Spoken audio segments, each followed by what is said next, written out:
If you clicked on this video, you're probably familiar with the endless liquefying and adjusting whenever you're drawing faces. The truth is, there's so many hidden little things you're potentially screwing up when it comes to faces, and in this video, I'm going to break this cycle by studying 10 pro artists ranging from top illustrators to serialized mangakas to find out all the hidden tricks they use to draw perfect faces every single time. Let's go. First off, there's a second feature aside from the eyes, which we'll talk about later, that's criminally overlooked when we're drawing faces. The mouth in the basic anime style is usually simplified as a line, and let me tell you, simple doesn't mean easy, because depending on how you draw the mouth, it reveals a lot of the gaps in your knowledge about drawing the face. There's one single mistake by far that I see in a lot of my older drawings, and this shows up the most in the mouth I draw. Pro illustrator LiFlag and KuroShiro are both masters at drawing the face. In these examples by both artists, there's a common theme that's missing from my older drawings, and that's the curve of the face. Here's some basic facial anatomy for you to get started, and for that, I'll need some assistance from my good friend Johnny Skulls. As you can see, the entirety of the skull is rounded to varying degrees. The forehead is pretty rounded, then it squares up as we go down to the eye sockets and cheekbones, and finally, as we travel down further to the teeth and the jaw, you can see that they're almost cylindrical. So when we're drawing faces ourselves, it's very useful at the beginning to imagine, or at least have an underlayer like this to remind ourselves of the curve. And that's why we need construction. I know for a fact that a lot of us like to start with the eyes, but after studying these two artists, I can very confidently recommend you guys to draw the face in this new order instead. And here are the reasons why. It's no secret that we as humans are very attuned to our own species' facial proportions and alignment. I don't know why I said it like that, but that's why perspective and proportions are crucial here, because the slightest mistakes can lead to devastating results. By drawing the head shape first, we establish the overall orientation of the head, which allows us to define the perspective and proportion lines early on. To do this, you have to remember a few key points. Having the orientation and the center line of the head defined makes it so much easier to place the mouth in. Remember the curve of the mouth as well. And after this, we just need to know which height to place it. And I personally find this proportion chart very useful to refer to whenever I'm drawing faces. But do note that this changes depending on the perspective and the angle. Just a quick tip for perspective, I recommend flipping the canvas a lot, like 5 times more than you think you need. If you're starting to feel like I might be flipping too many times, flick 3 more times just for good measure. Now, we talked a lot about the closed mouth. Let's look at the other features for now. The nose is probably the least emphasized feature on the face, especially in the anime style. But that doesn't mean you should neglect it completely. In these drawings by LiFlag, you can see how important it is to give the face, at this angle especially, a more three-dimensional look. And even though you don't see it being drawn too much from a more face-on perspective, it becomes increasingly important to support the other features on the face when the head is turned away from the camera like this, or when there's directional lighting applied. That's why you should never ever sleep on the nose. Because the nose is protruded on the face, unlike all the other features, it catches light very easily. That's why you often see artists do this. Understanding the basic form of the nose can help you decide which shape to use for the highlight or shadow of the nose. Speaking of the nose, Ishida Sui, the author of Tokyo Ghoul, has a varying degree of realism that he likes to employ when he's drawing his characters. Alongside with the mouth, these features can convey a lot of emotions. It's pretty hard to convey heart-hitting, gut-wrenching emotions on the face if we're only relying on the eyes. That's why we usually see manga artists use a range of realism to draw their characters depending on the situation. Another notable artist is John Kafka. We've seen examples from KuroShiro on how to use simple light shapes to indicate the form of the nose. Instead of drawing lines to represent the nose like most anime styles, John uses soft shadow shapes and thin lines to indicate the form of the nose. These are mainly stylistic choices, which I'll go into more detail in the second part of this video, but for now, let's move on to the eyes. Aside from perspective, which I have already covered earlier, there's also rotation, like this, that you gotta watch out for, especially in the 3/4 angles and angles above or below the eye line. So there's this concept called tsurime and tarime, hareme in anime, which basically means upturn and downturn eyes. Your typical local tsundere will have tsurime, while your gentle S-tier waifu that's unfortunately considered a doormat by the ungrateful protagonist will have the downturn eyes. So this might sound really obvious, but you might want to keep the rotations between the two eyes consistent. Otherwise, there will be consequences. Now, KuroShiro has my work cut out for me with these sketches because these eye shapes are really everything you need to draw a vast variety of characters. In these examples, you can see how I broke down the eyes in KuroShiro's work to their simplest form. This step is useful at the beginning to help us focus on figuring out the alignment and placement of the eyes. If you followed the video so far, then you should already have the head in the orientation you want. From here, you just have to place the eyes in. I find it easier if the shape is more blocky and angular. Again, we want to remember that there's a curve at the eyes, even though it's not as extreme as the mouth. Just a quick fire of some really common proportional rules for the eyes. One eye apart for the distance between the eyes, the bottom of the eye aligns with the tip of the ears, and the inner corners of the eyes align with the outer corners of the mouth. This often means that we'll have to do multiple passes to have the final look we want, but hey, in my opinion, it's better than the endless guessing and liquefying at the end. You obviously need some perspective skills here and understanding some eye anatomy by using references. I have a video on perspective here where I broke down perspective to 7 different skill levels that anyone can master, so definitely check it out. Okay. So, final ingredient for the eyes is this thing here. The eyes are placed in a socket, and there's a slight indent here below the brow region. A more pronounced brow is usually found in a more masculine or mature looking characters, and vice versa. If you want your characters to appear more feminine and young, you should make this region flatter or has less depth. This is especially important detail to include whenever you're drawing the profile angle or 3/4. If you're dealing with lighting, how you add shadows to that area will also affect the final look largely. The deeper the shadows, the more depth that area will appear to have, which will give the character a darker, serious look. And finally, the placement of the eyebrows also matters, particularly the height of the brow. The higher placed eyebrows can make the character appear more feminine as well. So in short, to draw kawaii anime girls, you should go for higher, thinner eyebrows, larger eyes, and less depth for the brow region. And on the flip side, if you want sexy, middle-aged anime uncles, you should go for low eyebrows, preferably thick with 3 C's, and narrower eyes with more depth in the brow region. So far, I've covered most of the basics here, but we can and definitely should take things to the next level. Your personal style truly comes to life when you add some flair to it. And we're going to look at how the rest of the pros stylize their faces. Now, if you have been following along so far, you should notice that there are several parameters that we can tweak in order to create a unique looking face. We're going to look at 4 different artists for this section that each has distinct styles when it comes to the face. This first artist should need no introduction. Hirohiko Araki has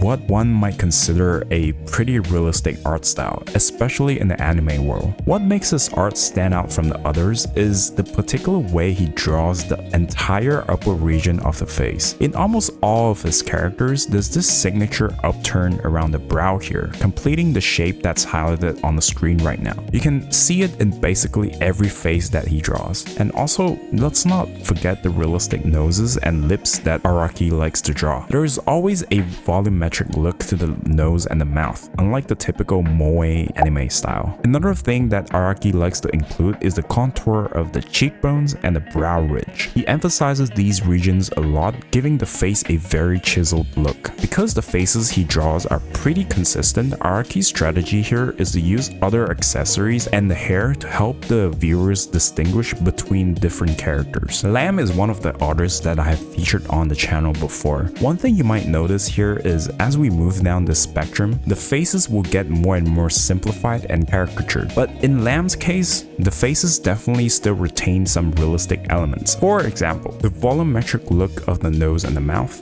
and a lot of the anatomical details being included in the eyes. Of course, the eyes are the selling point in most of Lamb's pieces, so let's see how Lamb draws them. There's a common eye shape in Lamb's work that goes like this. And this is supported by this exaggerated thickness in the eyelashes going along the eye like this. And of course, a variety of colors and details jam-packed into a tight space to really sell that focal point. This is just my own observation, but we also want to keep in mind the 80-20 rule here when doing the fancy colors. From what I can tell, Lamb usually limits the colors to no more than 3 to 4 hues at a time, and the distribution goes 70% base, 20% main, and 10% accent. And Lamb likes to relate the colors of different props in the piece to the colors of the face being drawn here. You can see here how Lamb perfectly executed the perspective and the curve of the face like what we just talked about. And this fundamental proficiency can be seen in Noom's work as well. Just at first glance, I'm sure you can already tell that most of the characters Noom draws have younger, chibi-looking faces. And the key here is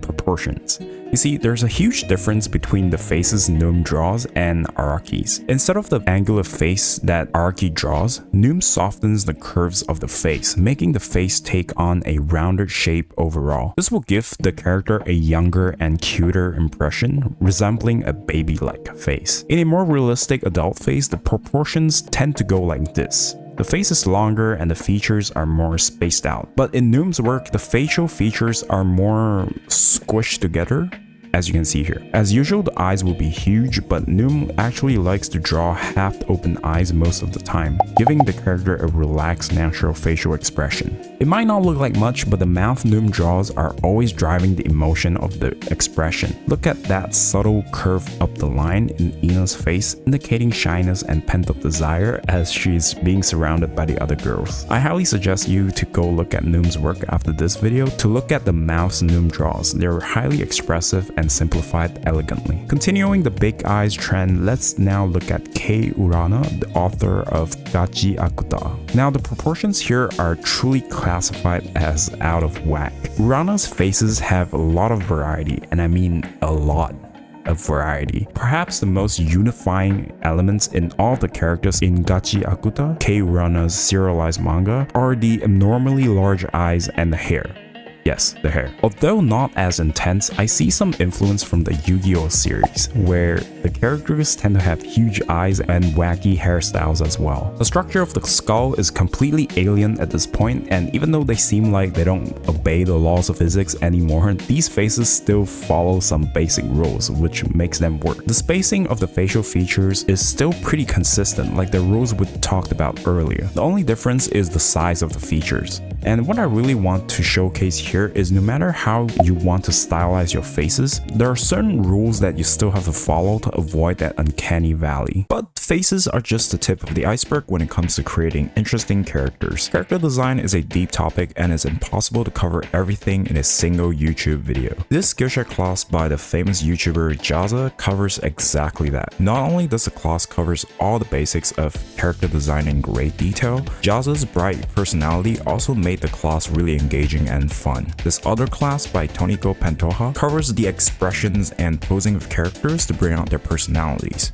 We're covering this topic in a second, but it's worth checking out the class if you want something that goes a little more in depth. Skillshare is the largest online learning community that houses thousands of classes led by industry experts across various topics like film, illustration, design, even productivity and business. Not only are the classes well curated thanks to features like learning paths, each of these classes are also carefully designed to maximize your learning experience. Yes, these guys know what they're doing. I don't know about you, but I'm a person that learns faster by doing. You can also create and share projects to get feedback from the community after completing a class on Skillshare, which is a really good way to apply and retain the information you just learned. I know we all want to get some extra art gains before New Year's hit, so that's why Skillshare offers a 1-month free trial for the first 500 people who click the link in the description box below. Thank you Skillshare for sponsoring the video. To really bring things to the next level, we need nuance. And this is that final step that will complete the whole package you need to draw great faces like the pros. I don't know if you guys knew about this, but apparently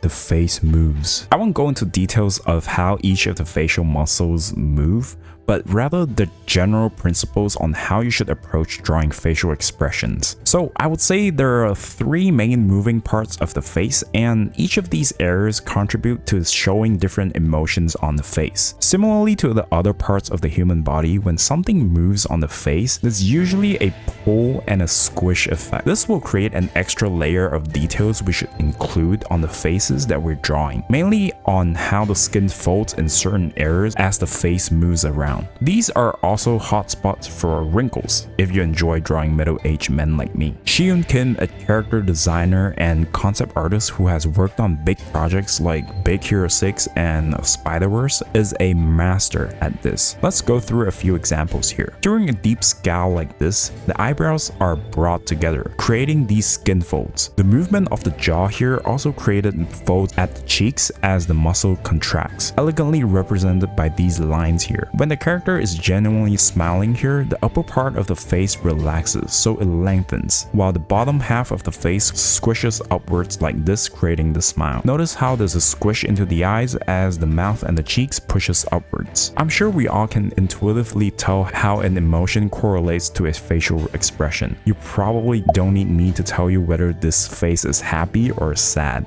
I mean, if you do, that's why I want to highlight an important concept on how these pros create an extra layer of emotions on the face. The squish and pull method can also be used similarly to how you would want to draw a pose. There's always this contrast of positioning of the body that makes a pose more attractive. You can see it in these examples by mangaka Yuto Sano, where only one side of the face is squished and the other side is lengthened. The different movements of the eyebrows here and the asymmetrical shapes of the mouths creates a much more engaging and interesting expression on the face. And honestly, it doesn't even have to be very exaggerated. Examples here with ShiYoon Kim has just a slight bit of asymmetry at the eyebrows, but it's definitely more expressive than the straight face. So not only is asymmetry a visual tool to help us create more interest in the face, this concept can be used in storytelling and the emotional aspect as well. You probably have seen a character displaying a mix of emotions on their faces like this. According to this article highlighting this concept about emotional asymmetry, when there's a genuine display of emotion, there will be a symmetry of emotion displayed on the face, meaning both sides of the face should show similar emotions. So when you want to showcase a deeper state of mind of a character, perhaps some sort of internal conflict, this is a great way to use facial expressions to bring that out. Or you want to hide a character's true intentions, making them look more mysterious. Asymmetry is a great tool for all these purposes.